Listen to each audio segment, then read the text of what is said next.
Okay with that? Okay. All right, great. Hi, everybody.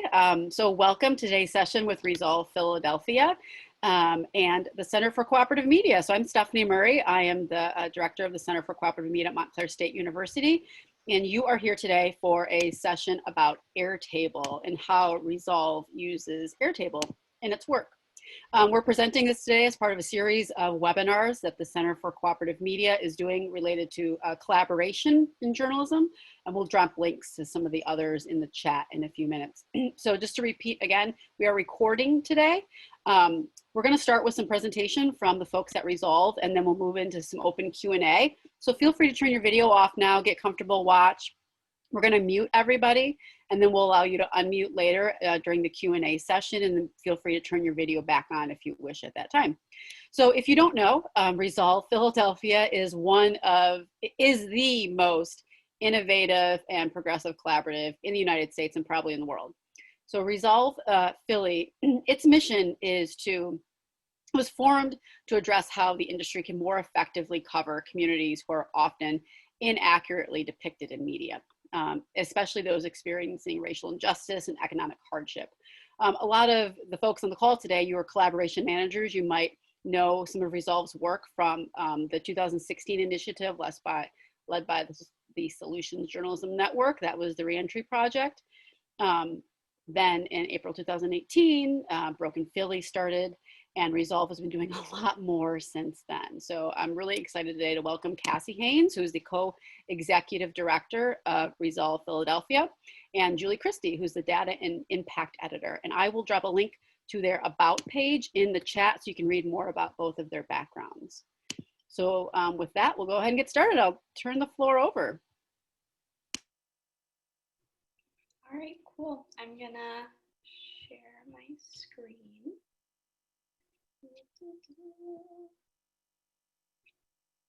We have a little intro video to get everybody started.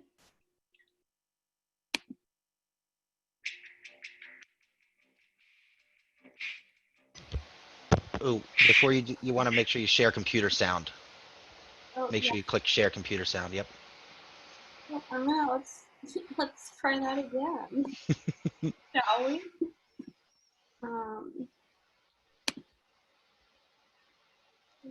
Little checkbox in the bottom left of the share button of the share menu.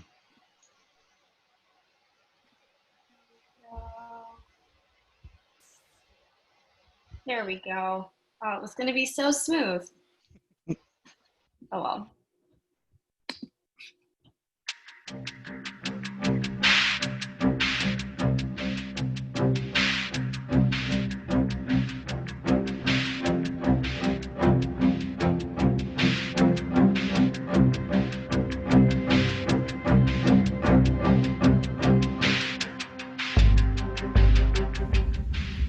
Managing a collaborative is hard. Not only do you have to remember everything that's going on right now, but you also have to think about everything that happened in the past. And remember, things can happen in the future. That's a lot.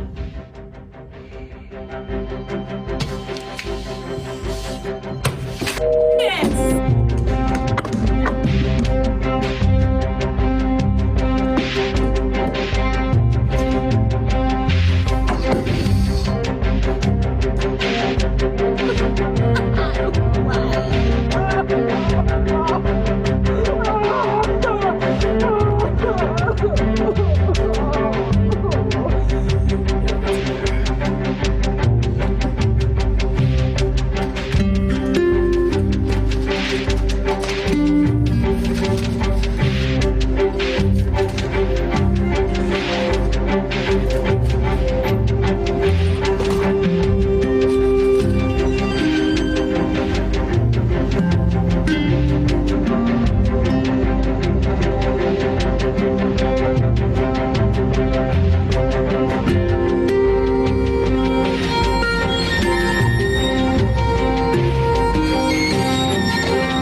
fix. All your record organization problems could be fixed by touching this button.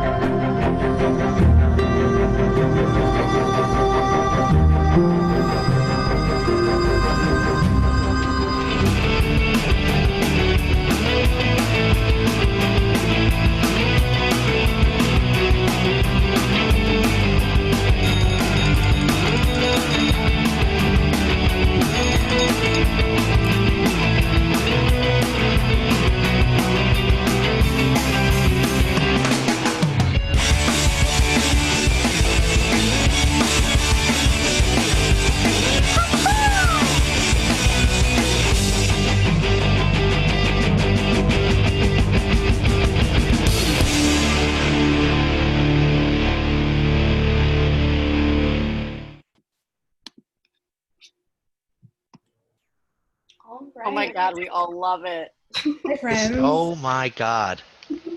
Yeah, I don't know who those people were, but welcome to our Airtable presentation where we're gonna talk to you about the magic of Airtable. Just super briefly, because really we want to have lots of time for y'all's questions, but we started using Airtable as an organization real early at the recommendation of our consultant who actually performed the assessment on the reentry project that we did at the conclusion of the reentry project. And so what we were really looking for was a way to manage a lot of the feedback, the anecdotal feedback, the commentary that we were getting, the emails, this employer says that they changed a policy because they read a Broken Philly article, right? We wanted a way to capture that. And we also wanted a way to capture that and track it as it related to our broader organizational goals. And so, Lauren suggested Airtable, and we got it. And so that's initially how it started. And what ended up happening is we built out a super elaborate base, and we're able to integrate more components of how we manage our work. So we're going to really focus on the how we use it with the collaborative, but also recognize that it's so much more powerful than even what we're presenting today, and super dope. So with that, Julie, do you want to bring up some slides again? Well, that's Bear Week. Is it Bear Week? I don't know what everybody's seeing. Right now we see Magic Johnson sprinkling some magic. So perfect. So a journey awaits you. We're going to start by taking an in-depth look at a specific partner record, the journey of a partner record, if you will, through Airtable. We'll move into talking about how we use some apps and blocks to really visualize and help enhance how others engage with the data in Airtable. We'll talk a little bit about how we're anticipating Resolve using some of the newer features that Airtable is rolling out, and also just some of the changes that we're foreseeing making based on integrations with some of the other tools and platforms that we use. And then we'll leave a lot of time for Q&A. So Julie's gonna share her screen and walk through partner records. Cool. So I hope you're all seeing Airtable right now. You could confirm that. Cool. So this is our general Airtable home. The space we're going to be in is the matrix. And once it loads, there we go. We're going to start in the collaboration partners table that we have. So this is the table that we use to understand, I'm just gonna hide the video controls. There we go. I can see my whole screen. So this is where we really manage the information on each of the newsroom partners that we work with. So you're looking at a view where you can see not just the name of our partners, but we've linked them to who we're working with within those newsrooms, contact information, their websites. We can log their W-9 forms as attachments in Airtable, which is great. We have, information to tell us what kind of outlet they are, and then a whole bunch of other linked records. So to really go into that, I'm going to pull up the page 4, if I can find it. It's in alphabetical order. You'd think I could spell. There we go. WHYY. So in here you can see HYY is the name of the partner. They're in the large footprint daily weekly category for ad stimulus package that we did. Gene Son is the representative that we work with the most from WHYY. He likes to be emailed. And when we send him stuff for Broken Philly vetting, there's a note on the best way to get that done as fast as possible. Here's their entire 9-9 form. And then here you can see how we're taking advantage of the linking of records. We have here a link to every single funding proposal that they are associated with as a partner. And then you can also see these are all the special projects and smaller things that they are associated with, like This American Dream, a project that's hopefully coming out this fall. And every single article that they've written for Broken Philly that we have kept track of. This is showing all things that they were tagged in. You can see our vetting process. And then we have a note on their audience size and what unit at which they collect their audience. They measure that because everybody puts out a different metric, as well as their Twitter handle, just some general reference information. So the next thing I'm going to go into is Gene's record. So here we have information like his initials, pronouns, folks at Resolve who work with Gene the most, and then our relationship with this person, so newsroom partner. He's at WHYY. He's the news director. Again, email as the best form of way to get in touch with him. That's his actual email. There's his face in case we need to remember that.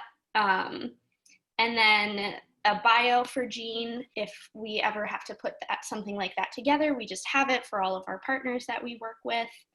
Any kind of impact that he's been associated with that we've logged. And again, a link to the entire record on him as a partner, all the funding proposals that he is associated with, and there's a couple other fields that are just like much more internal things. So you can expand these records out as far and wide as you want. So from Gene, we can now go into our funding proposals document. And this is really showing us the name of the project behind the front lines. It was submitted at the end of April this year. It's in progress. We've sent the funding. The project is a partnership, and the people that we need to talk to get updates are Karith Gabriel and Gene Son, so WHYY and Philly Weekly. And then we can see how many have a W-9 because of the way we've set up our database. It can pull up that information. We had pretty much the way that, and Cassie, I think we'll go into this more of when our partners are submitting funding proposals, they do so through an Airtable form. And so we can ask them to put in the exact amount that they are asking for, tell us how they're collaborating, give us a summary of what the project will be, a general timeline that they would complete it within, and then a much more detailed description and breakdown of spending. And then all this other information on just how the project is going and the process it's in. And then as we keep going further, we can see as articles come out, we know which ones they are. So if we want to look into this story right here about the headline was Nursing Home Staff Fight for Fair Wage, PPP working inside COVID-19 ravaged facilities. We have all the information on this article as well. So we've got headline, we've got the excerpt, whether or not it's been published on our website, the URL to the story, and it links back to the partner that published it initially. So all of this is hyper connected, and you can see that I've gathered all of this information without actually leaving the space where I was looking at the partner. But you can go across to all the different like tables that we've got. So now I'm going to bring it back to Cassie. Think again, Fat Bear Week, apologies. All right, here we go. So I think you should be seeing the screen now, and Cassie's gonna go into the proposal process. So just some quick screenshots to walk through the proposal for funding. Having a shared, a collaborative pot is how we refer to it. It's been a huge part of how our collaborative has operated, and really making sure that the partners have I mean, like, hopefully the IRS is not listening, but like, because the partners can't actually have complete control over how that money gets spent. But we want the partners to have as much ownership of the entirety of the process and to make it as simple as possible. And so this is the proposal submission form that partners will see in, as they're submitting a proposal. Do you want to go to the next slide, Jules? This is what it looks like on the back end. And so, all of the information that folks are submitting as part of their proposal, this is how it appears in the matrix. Can go on to the next one, Julie. This is one way of organizing this information. This is a screenshot of a view that is a publicly accessible link, or you can make it publicly accessible, but an accessible link. So ahead of a meeting where partners are going to be considering all of these proposals for approval, there's a really simple way for us to share out directly from Airtable the proposals that are up for consideration. And so each of these, you'll see that, there's some of them are cut off on the bottom. These are expandable, obviously not in a screenshot. So partners have, a really clean presentation of essentially all of the relevant information that needs to be considered from that proposal that's the partner submitted. And then this is just another example of a report that can be produced. And so this is the Behind the Front Lines project, the collaboration between HYY and Philly Weekly. And, again, all of the relevant information, you can pick and choose. You can include as much on, this type of report or as little as you would want. This is what we chose to include. And so we can, for instance, this work was supported by a couple of very specific funders, not this work particular, but this round of funding for our partners was supported by a couple of very specific funders. And so we were able to put together a package that included, a presentation like this for each of the proposals that were funded at that particular meeting. I think we'll kick it back to Julie for another screen share. Yes, and I do want to point out that PDF you saw was actually auto-generated. That was not manually put together. We can cycle through the records that we have of the funding proposals and then just save the PDF and it appears like that. Okay, so I'm now going to show you another direction that you can follow the information from our partners. So this is the record for Billy Penn.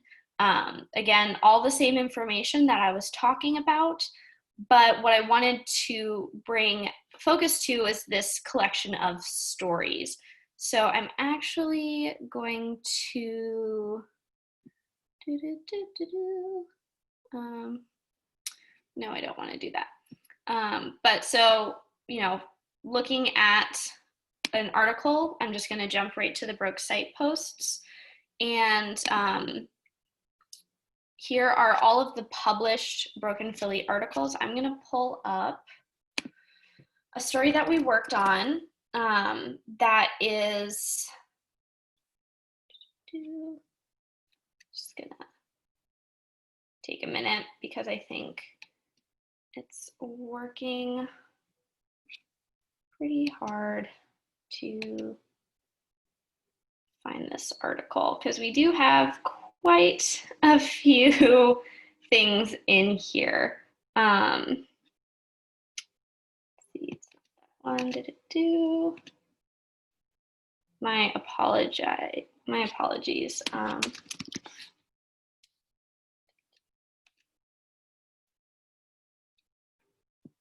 We're all just really happy watching, like looking at all this and watching it cycle through, so don't apologize. Okay, here we go. Here is the record.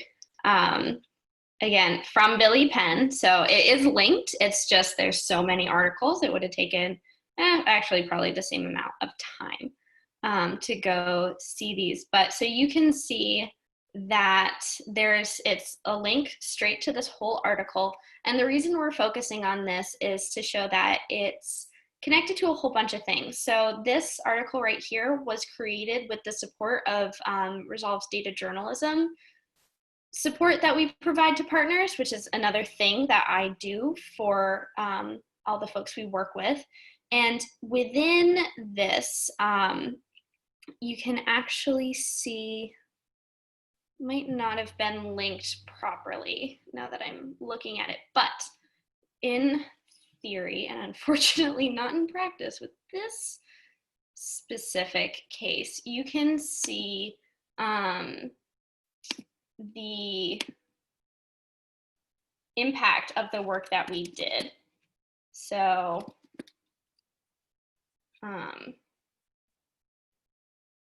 what's it?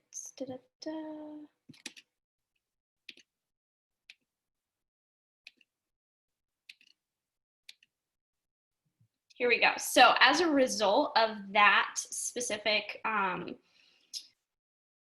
article that I helped out with, a reporter from Billy Penn reached out directly to me because he wanted to get cleaned data to help with a story that he's working on. And I was very excited about that. So we linked it to a whole bunch of information, including our high-level goals.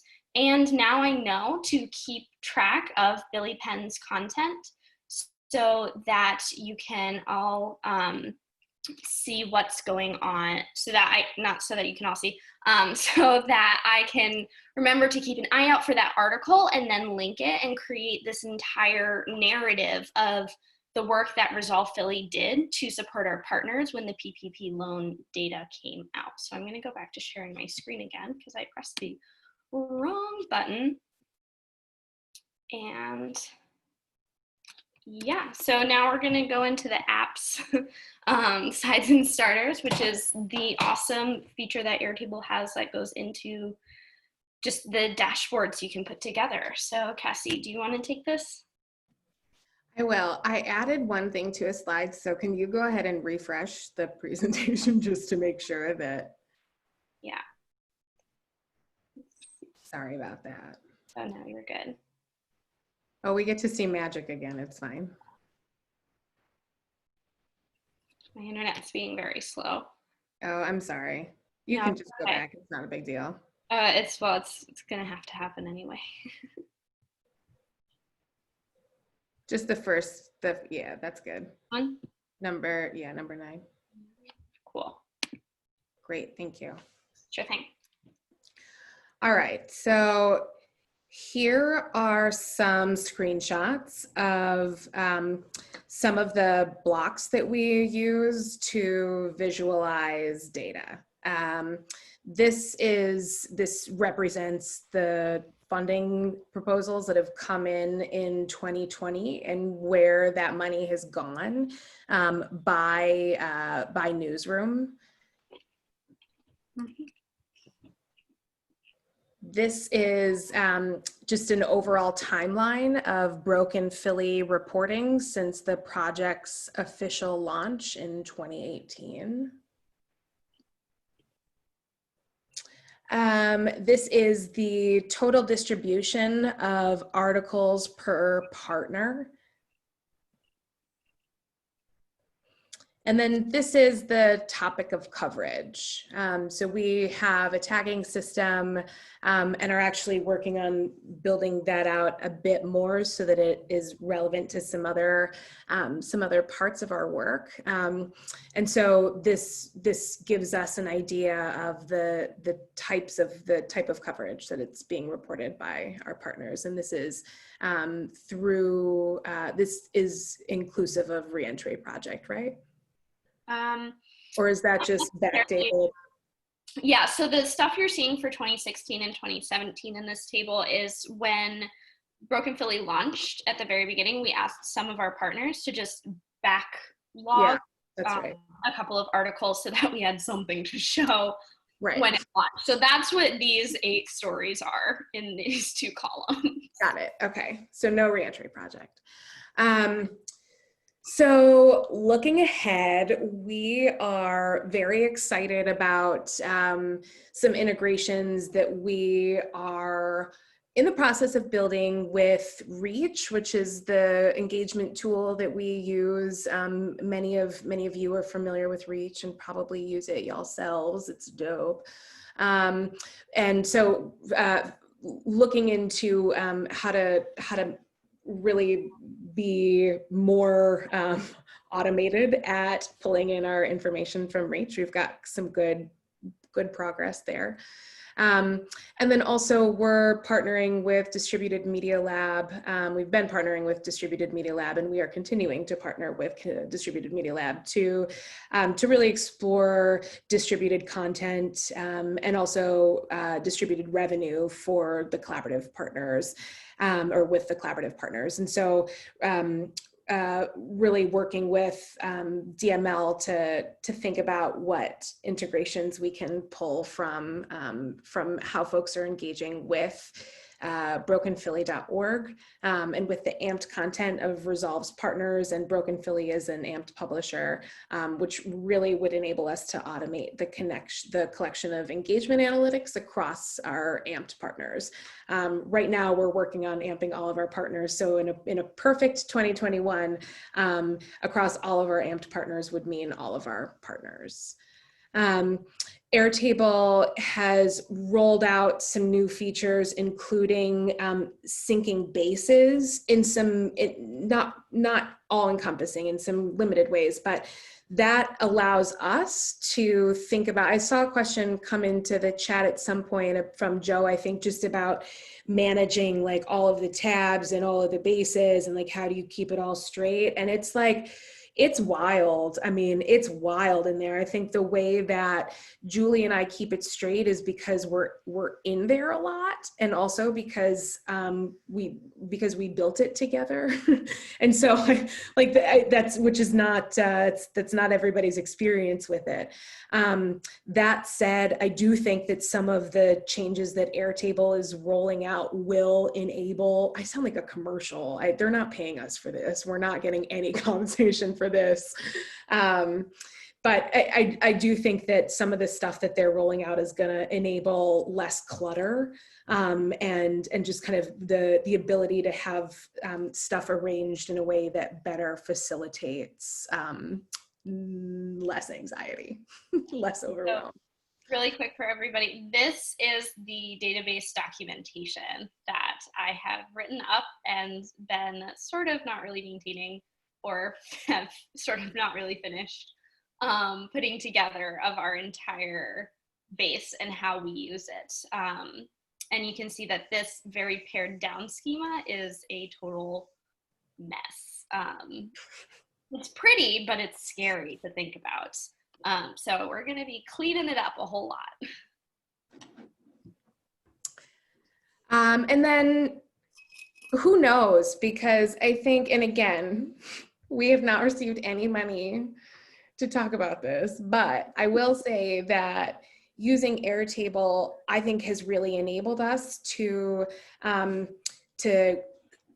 scale, just like in a way that that has been supported. I think the flexibility of the software has really enabled us to project manage, to relationship manage, to build out. I mean, it's our CRM.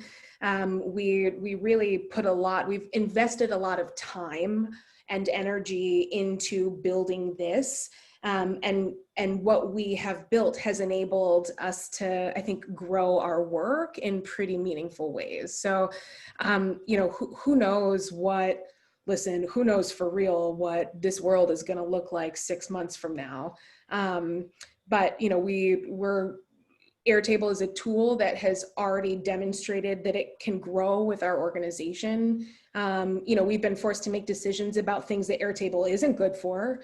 And we've moved stuff out of Airtable that, Airtable hasn't supported, for sure. But it's definitely been a tool that's allowed us to really scale, I think, how we collect data, how we get to play around with it, how we get to paint word pictures, and also pictures of the work that we do and the people we do it with and the communities we do it for and all of this. Airtable is great for process management. Airtable can be tricky for project management. And it really depends on, at Resolve, we have a lot of mushier projects. Projects that we're not quite sure of the exact scope when they start, and kind of need a project space to facilitate more conversation and connection to tasks.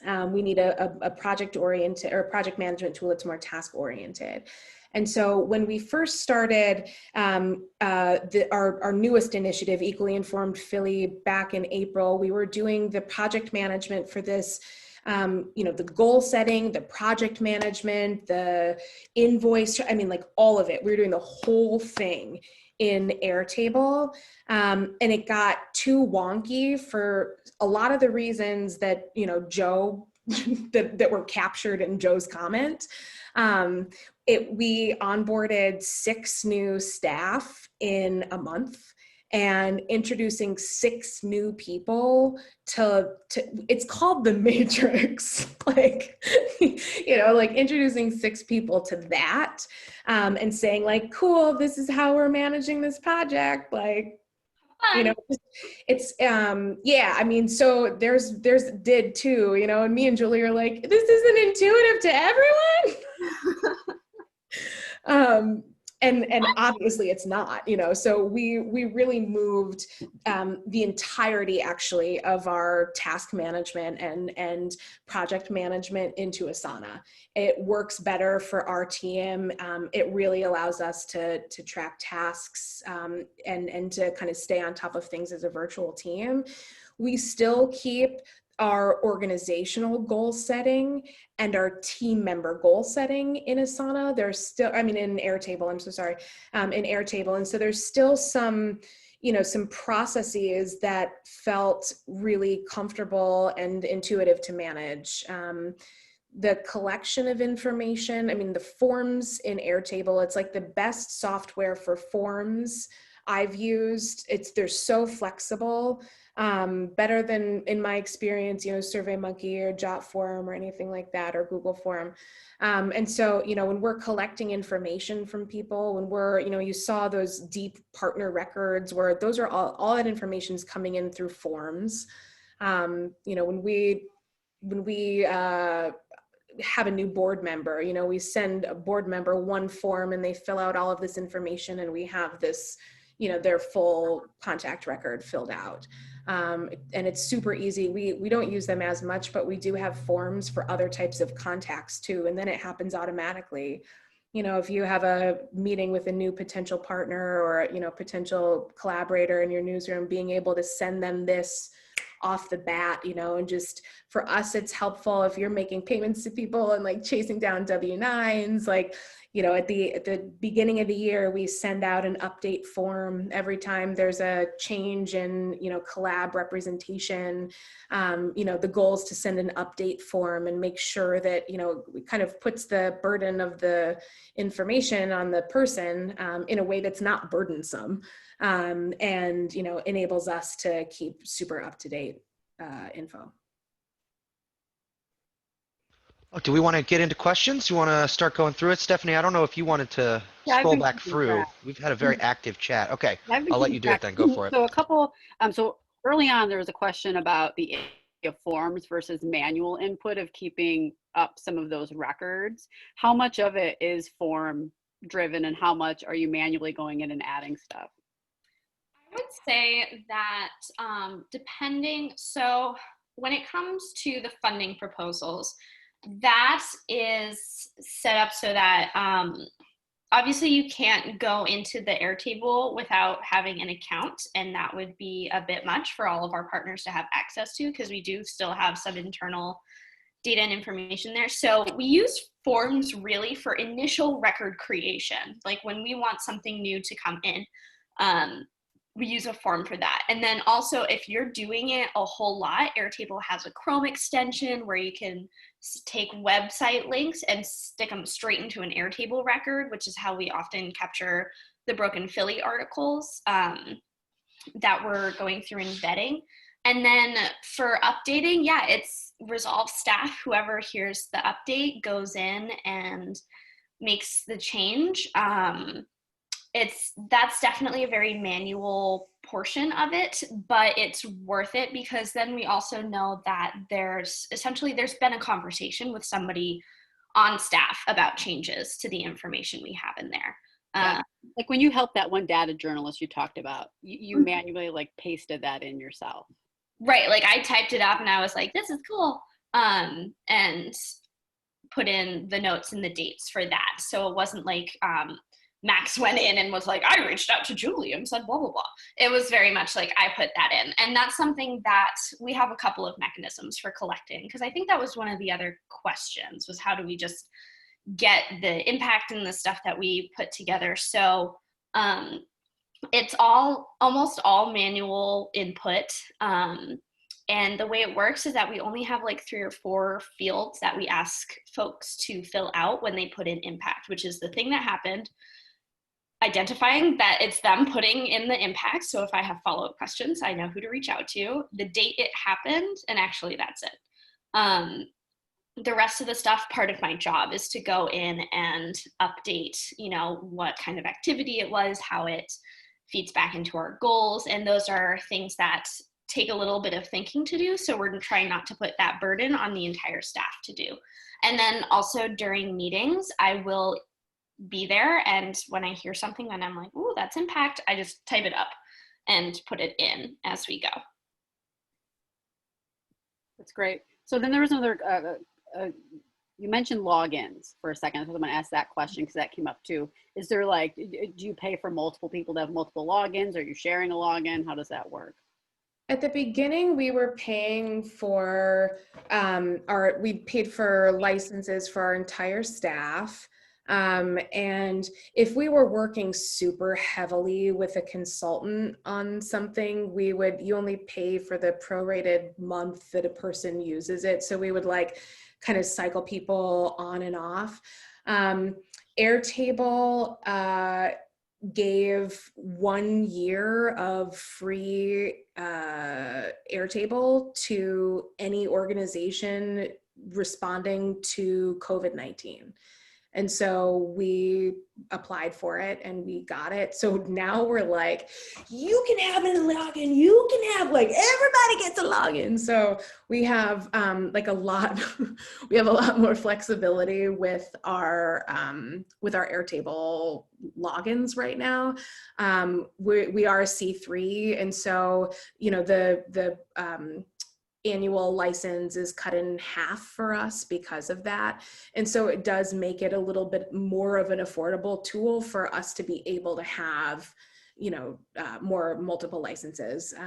So yeah, right now it's a little bit, more where we can be a little bit more generous with the licenses, but usually we do have, it's the entire team, and then there's like one login for the interns. Yeah.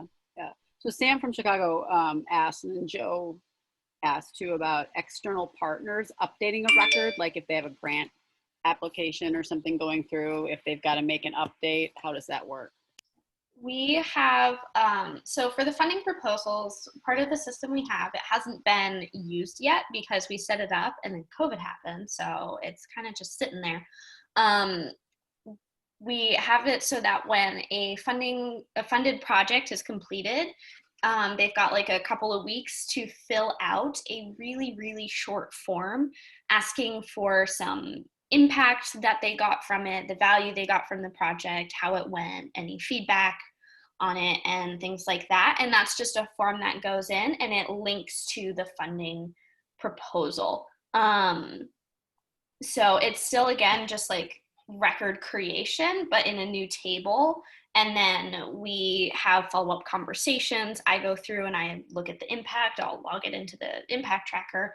And it looks like Joe's dropped a few things to go through and be able to update forms, but it only works on text-only fields. So that's generally how we do it. Yeah. Stephanie Lerner asked about just how much time is involved, do you think, in this record management? I would say it's about a couple hours of my work week every week. When it comes to so the changes that Airtable has put together about syncing tables, when we were first building this, it was like a lot of time because we were still figuring out how the hell do we even use this? What's it going to look like? Like, what are we going to call the columns? Like, it was a whole effort. So I'm about to be going back into that whole effort to try and diffuse the size of the matrix into other tables for better organization. And so it really depends. When we set out to build this, we wanted something that would capture a lot of information. So it's going to take more time than if you set this up to, yes, we are going to reload the matrix. That's a good one. Everyone also wants to know, what is Airtable not good for? Task management. We tried for a hot second to do that. We tried hard. It was the worst. Everyone hated it. For like a solid week, everyone on our team was like, oh my God, you guys. And then I think Ruby's on there, and then Ruby came in like with light behind her and was like, sauna. Ruby introduced us to the ways of Asana, and it really solved our task management problems. Yeah. That's great. So there were a few other questions that we kind of have answered. So just let me open it up for anyone else who wants to, Joe, you want to allow folks to unmute themselves? Anyone who wants to unmute? Let the cacophony begin. Or jump into the chat. Go ahead. I'm just going to unspotlight you guys too, so we're going to be a big gaggle now, if you don't mind. And if no one jumps in with questions, Joe will just start asking his questions. So get in there. I could go all day. Yes, absolutely. Play the video again. We could play the video on loop. Yeah. Can I, let's see. I don't see anybody unmuting, but I'm happy. One question before you jump in, Joe. Sharon, did we answer your question about the impact tracking?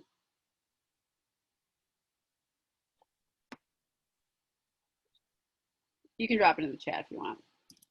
Go ahead, Joe. Yeah, so I just wanted to talk a little bit, I wanted you to go into a little bit about blocks, because I know that there have been a lot of new blocks lately, but the sort of core ones that I really like, especially, is that page designer one that you talked about, how to make the reports. I just think that's heavily underutilized, and I was wondering if you could talk a little bit about how you use that to generate documents that not only that take your impact tracking from cells and fields to PDFs. Yeah, so the space we really do use it is for the funding proposals, because that's something where like having a record that we share with people is a bit more important than like just seeing like so-and-so sent an email and said they liked the work we're doing. Like, that doesn't need to be a whole PDF. But the actual funding proposals, it's definitely where you use it most. And I completely agree. It's so underutilized. It's really helpful because you can generate like invoice receipts if you want to. And it automates a whole process. And if you want, you can make it look nice. I have a pretty version of our funding proposals, and then I have a really ugly version, but the ugly version makes sure absolutely everything gets captured.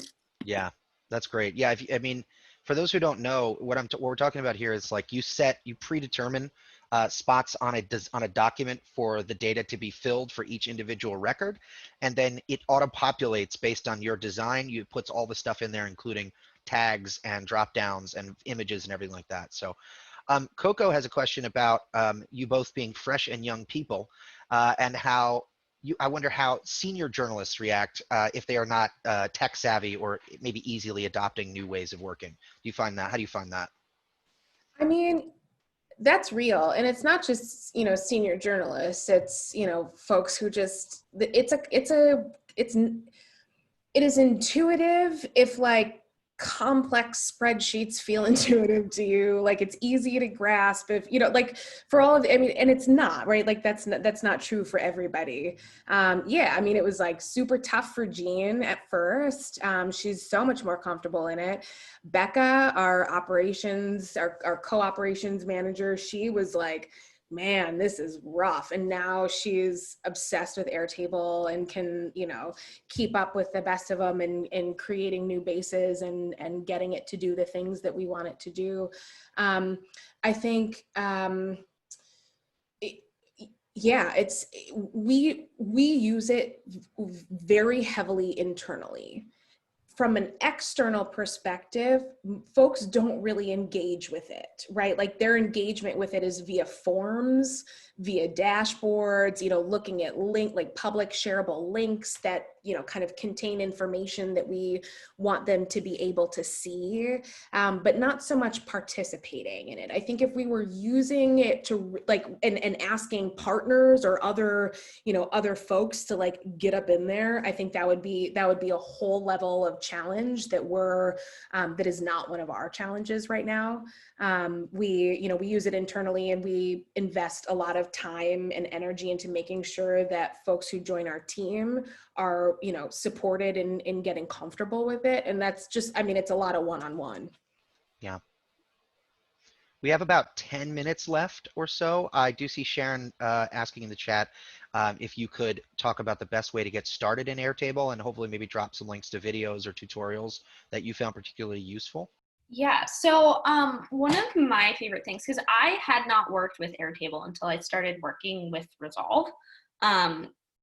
And so one of the things that really helped is, so Airtable itself, it has a great community forum that you can go to, and they ask questions and they're like, how do I do this specific function? And then you can copy and paste it and it works, which is my favorite thing to do in the world.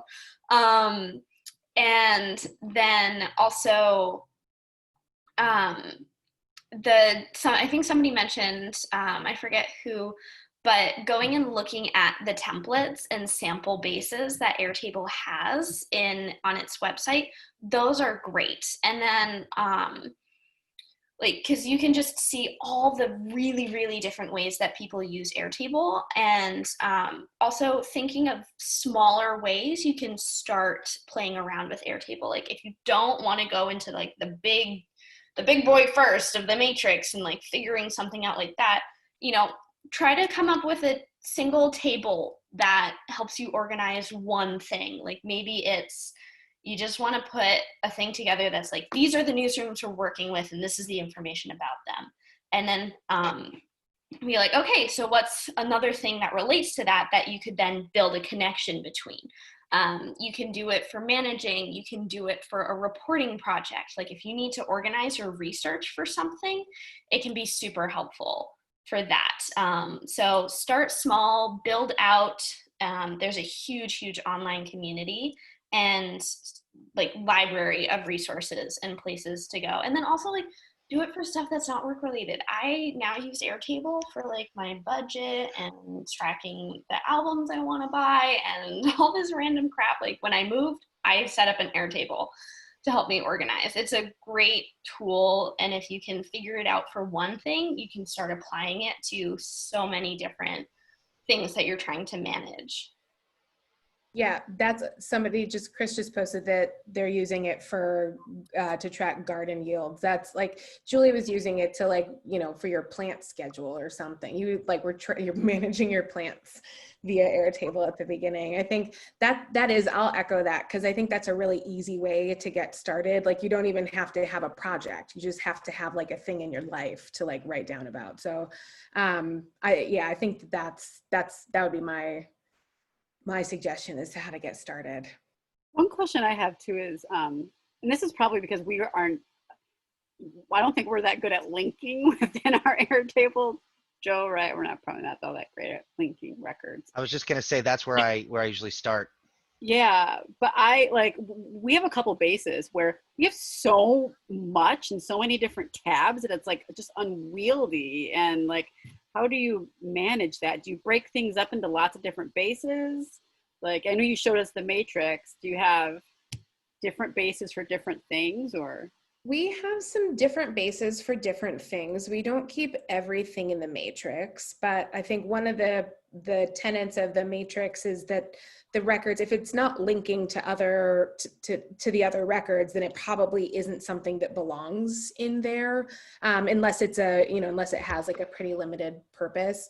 The scope of the matrix is organizational goals, personal like staff goals as they relate to organizational goals, our impact activities in relationship to those things, and then all of the what y'all saw, the management of the collaborative, because a lot of that really ties into to the impact that we're tracking. We are with both the bases now being able to, some sort of linking between bases, and also just new ways that Resolve is going to be approaching our evaluation of our work. I think we'll be reformatting how a lot of this looks and how a lot of it interacts. I will say, in terms of tabs and bases, we're huge fans of pruning shears and use them liberally. You don't worry about it. Like if you need it real bad, like hide it, archive it, you can always get it back. But really kind of going through a regular audit process, it is a living base, and we are constantly evaluating, is this column necessary? Do we really we thought we were going to be collecting this piece of information, but we only really have it for 2 partners, and we haven't really, it's not something that we've ever really looked at. Let's just get rid of it. So that kind of constant conversation, I think, helps keep your bases in perspective. Yeah. There was a question earlier about the difference between Airtable and Google Sheets. I mean, one to me is like the version history, right? Because there's like no version history tracing in Airtable. Oh no, there's version history tracing in Airtable. Yeah. Not as deep as Google, right? Oh, I'm learning. Yeah. So she closed the little window at one point. Yeah. I think they both have it, but they both have it in very different ways. So like Google Sheets, you look at version history and it's for the entire sheet. And with Airtable, you can go into version history for a single record and see that. And you can also like leave comments on an entire record. Whereas Google Sheets, you'd have to select one specific cell to leave a comment on. And it's also, Google Sheets can't really do relational database stuff. It can do lookups, which is great. Like I stand a VLOOKUP, but it's not a very easy, intuitive thing to do. So for example, right now we're working on a project of court records, and we want to be able to see every case that specific defendants are involved in. And that wouldn't be so easy in Google Sheets. We would have to do filtering, and it would be a whole mess. Whereas with Airtable, we can just pop over to the defendants table, click on the record, and see every case, and then all the details about all those cases. And it's a really wonderful method. It makes relational database much more user friendly, because it's one of the few things I think when it comes to databases that makes it a visual connection rather than just like in the background there's some hocus pocus happening and they're connected. Yeah. So this actually goes back to what you were saying earlier about sort of like testing out. Something I found really intimidating, even starting at a small project, is trying to figure out how to build those relationships between the records and do it in a way that will not break down as you get larger, like as it starts to expand to the point where I'm now, you know, trying to untangle virtual wires between things to the point where it just drives me, you know, up a wall. I don't know if do either of you have like programming background that's allow you to sort of like think in those terms, because it feels like you almost need some kind of like structural mind like that in order to start and build upward. I sort of do. I am a self-taught data journalist. So it's really like there's some things when it comes to programming where I'm like, I don't know what the fuck this is talking about. Please take it away from me. I don't want to look at it. And there's other things where I think it's very much like my mind understands how Airtable does its thing, because Airtable was the thing that made it click for me. Like, oh, that's how they work. And so, yeah, so it's one of those things where when we were creating the matrix, I took it off digital and I like wrote out all the stuff of like, these are the tables I have. And just like without any organization, I was like, this is one group, here's another group, and here's another group. Can I just like combine these all into littler and littler things? Like if I have a table that is only 3 or 4 columns, it can probably be brought into a different table somewhere, somehow. So yeah, so that's kind of my strategy of just like cleaning it up and making it as minimal as possible. Thank you. We have about 2 minutes left. There's one question that Sam had in the chat a few seconds ago, Joe, that you got kind of answered with Gene, but I also want to make sure Cassie and Julie saw it too, just about things that you have going out from Airtable. Yeah, that's a brand new feature that Airtable just put out along with like syncing the bases. And so that is, they now have this thing for automations where you can send out emails and Slack messages when certain conditions are met. So when a record is changed, when a record is created, when certain things, so you can set it up so that you have a view so that when a date is met, it goes into the view, and then that triggers an email being sent like, hey, it's 2 weeks from when your such and such is due, don't forget. And it can do that automatically. So I set it up so that when our internship cycle opens up again and people apply, they just get an automatic email saying like, we got your application, because I was too lazy to figure out how to do it on my own. And I would manually email people myself, which was. Yep, we were using Zapier for something like that. Yeah. We still are in a way, but yes, I think, Stephanie, that means that we don't have to undo all of our zaps, but we certainly can now augment our zaps with other ones. I'm thinking of a bunch of different ways we could do that now. Okay, it is 3 o'clock. Do we have one more question maybe, or time to wrap up if we don't have anybody? It doesn't look like there's anything in the chat, but if anybody wants to unmute very quickly. Watch the video again. I know. Do you guys have that hosted on YouTube or something? You can send a link, or is this just? That was hilarious. Not put it on YouTube. I think it was like maybe 2 months ago. I think it was Chris Cruson who tweeted that journalists are just like wannabe theater majors. I completely agree. Or stand-ups. Really, yes. With me. You got like every collaboration manager will love. We've got to have it somewhere. My thank you both. Style collaborations are hard. Right. It puts the O&A intro to shame, I will say. So, well, thank you both so much. That is a wrap. We are recording this, so we're going to send this around to everybody who registered, as well as information and all the links and stuff that were shared in the chat. Once again, thank you to Julie and Cassie. This is incredible. Thank you to everybody who came and attended, and we'll see you out there in the digital world. Yeah, thanks, everybody. Have a good day.